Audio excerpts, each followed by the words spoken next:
குலோத்துங்க சோழனால் திருப்பணி செய்து முழுமை பெறாத திருவாரூர் மாவட்டம் செருமங்கலம் வன்னீஸ்வரர் சிவன் கோயில் 800 ஆண்டுகளுக்கு பிறகு தமிழ் முறைப்படி குடமுழுக்கு விழா மிகவும் கோலாகலமாக நடைபெற்றது.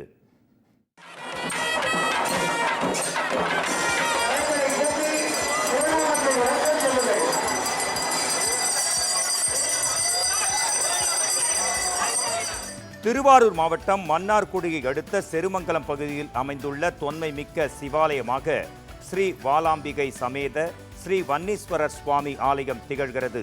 புராதன சிறப்பு வாய்ந்த இந்த ஆலயம் குலோத்துங்க சோழனால் திருப்பணி நடைபெற்று முழுமை பெறாமல் இருந்து வந்ததாக கூறப்படுகிறது. இந்நிலையில் சுமார் 800 ஆண்டுகளுக்கு பிறகு இந்த ஆலயம் புதுப்பிக்கப்பட்டு இன்று குடமுழுக்கு விழா மிக கோலாகலமாக நடைபெற்றது.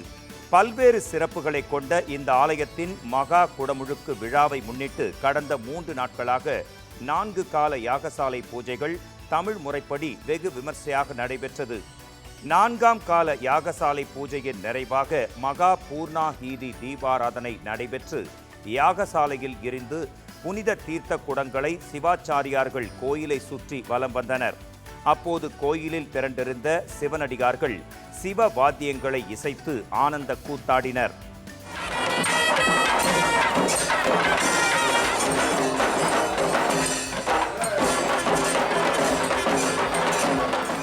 இதனைத் தொடர்ந்து அனைத்து கோபுர கலசங்கள் மீதும் தமிழ் முறைப்படி மலர் தூவி பூஜையினை சிவனடியார்கள் மேற்கொள்ள சரியாக காலை 10:20 மணிக்கு மூலஸ்தான விமானம் மற்றும் அம்பாள், ஸ்ரீ விநாயகர், ஸ்ரீ சுப்பிரமணியர் உள்ளிட்ட பரிவார தெய்வங்களின் விமான கலசங்கள் மீது புனித தீர்த்தம் ஊற்றப்பட்டு கும்பாபிஷேகம் வெகு விமர்சையாக நடைபெற்றது.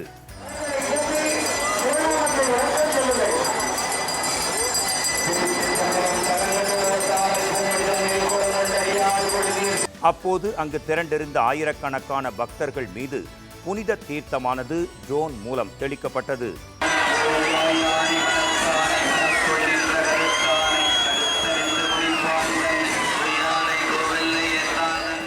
இதனைத் தொடர்ந்து அனைத்து விமான கலசங்களுக்கும் மகா தீபாராதனை காண்பிக்கப்பட்ட நிலையில் பின்னர் மூலவர் வாலாம்பிகைக்கும் வன்னீஸ்வரருக்கும் சிறப்பு அபிஷேகம் செய்து மகா தீபாராதனை காண்பிக்கப்பட்டது. இந்த குடமுழுக்கு விழாவில் ஆயிரக்கணக்கான பக்தர்கள் சிவபெருமானை மனமுருக வழிபட்டனர்.